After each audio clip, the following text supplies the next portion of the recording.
tonight.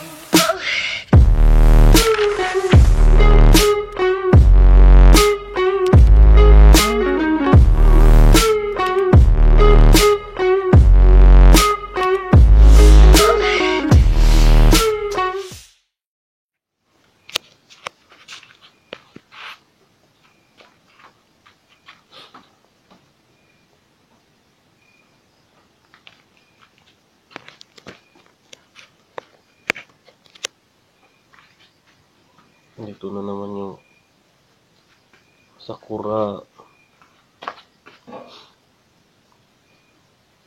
PB730. Ang sira po nito daw ay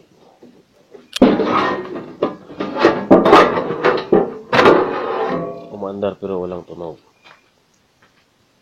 Tingnan natin ang loob.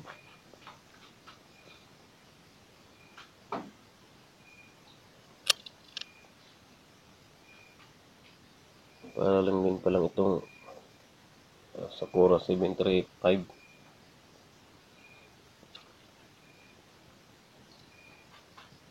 Yung filter cap niya ay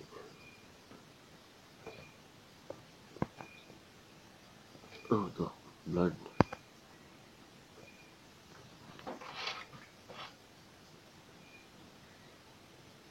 $80V na 10,000 UF.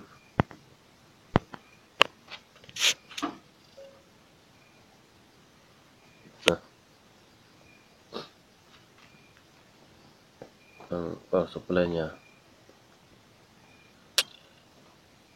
45, para lang talagang Sakura 735.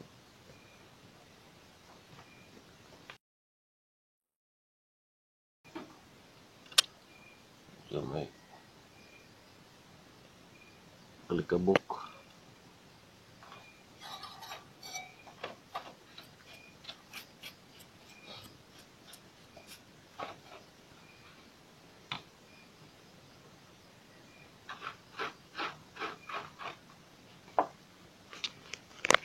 Isasaksak muna natin sa kuryente. Kung may kasabog ba.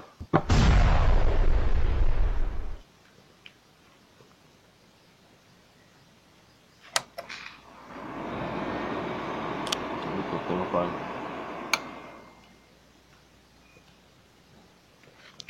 Ito playstyle niya. Pag on, ikot yung fan tapos mamatay pag andar ng relay. 735 model ang iniba, binago. A few moments later.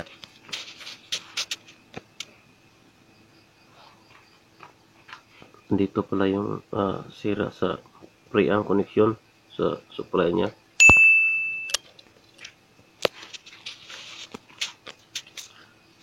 Sa positive 15V. Hindi masyadong malinaw.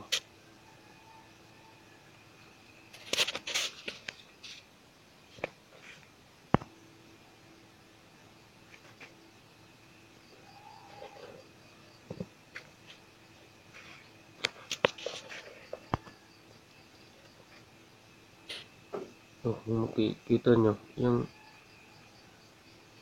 linya na yan na dilaw-dilaw, pinikis-kis ko siya ng maigi kasi nag-lose contact na. Tapos lagyan ko na siya ng wiring ngayon.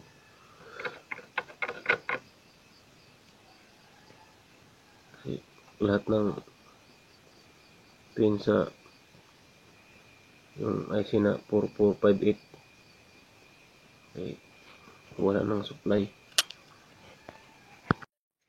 Pagkatapos ng ilang oras, ganito na siya ang mukha ng spaghetti wire. Kasi na warat-warat yung circuit sa board niya sa preamp. Okay. Tapos subukan natin kung tutunog na ba siya. Nilagyan ko pala ng padding kasi baka mag-ground yan sa heatsink.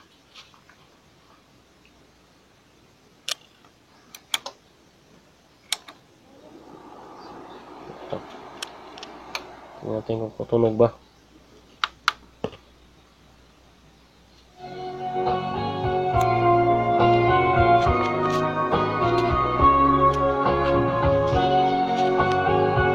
Okay na ba?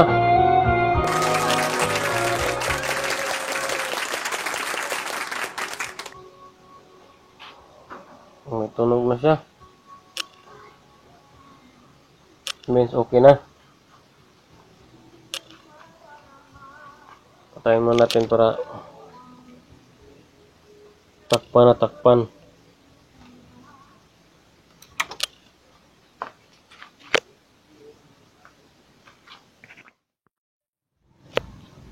Ito na siya ngayon. Pagkatapos kong tinakpan yung mukha, Wow!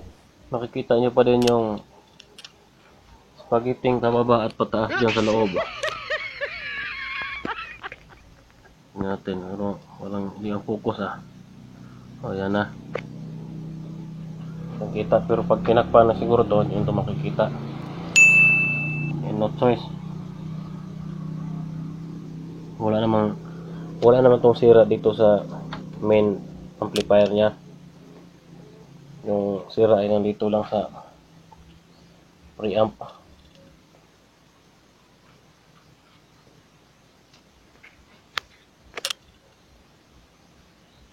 At testing muna natin kung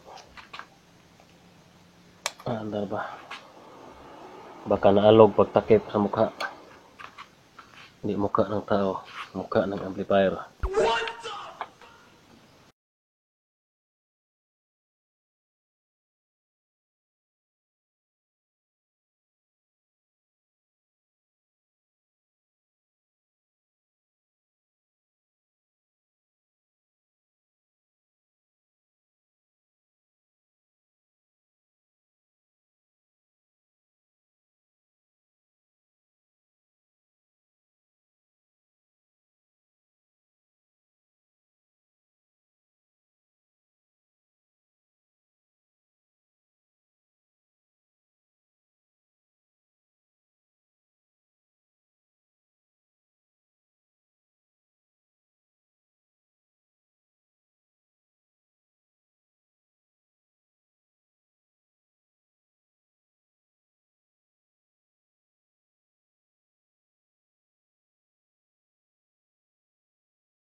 Ito pala ay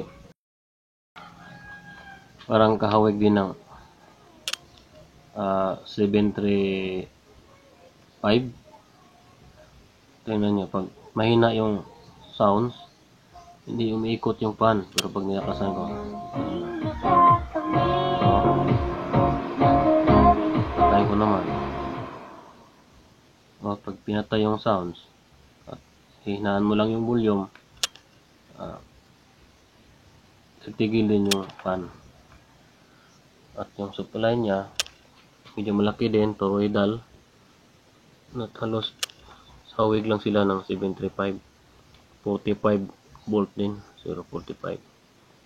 Yung supply ng main amplifier niya.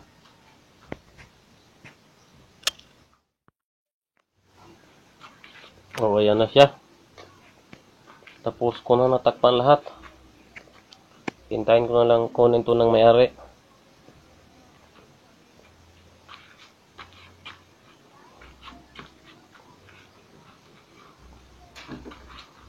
Sunugin natin ulit.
Ang maganda na kasi sa kanya kasi may ilaw sa pag pinalakasan mo.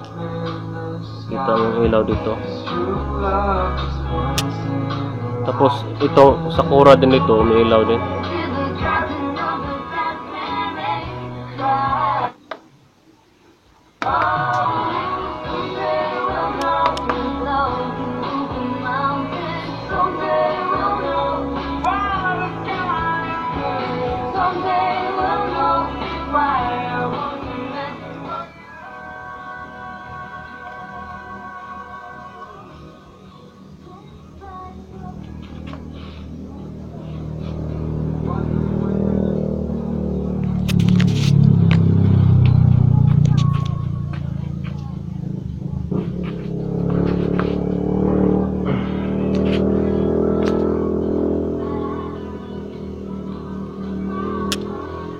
Sinimulan ko to ng pag-repair mga alas 3 ng madaling araw. Tapos na-repair ko ngayon mga anong oras na, alas 2 na yata ng hapon. Pero nagpahinga din naman ako ng minsan.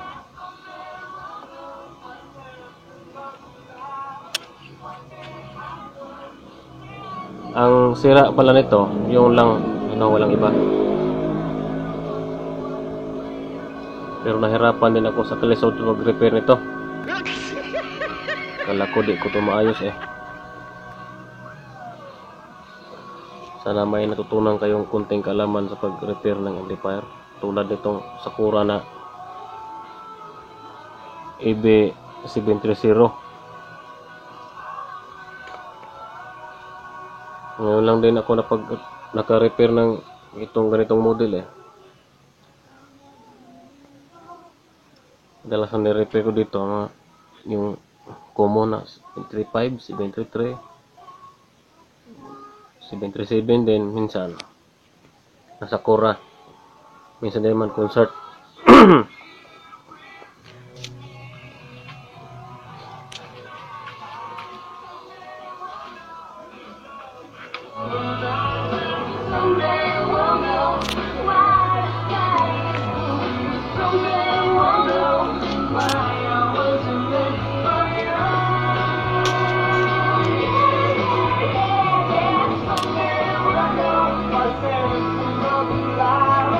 One day I'll go.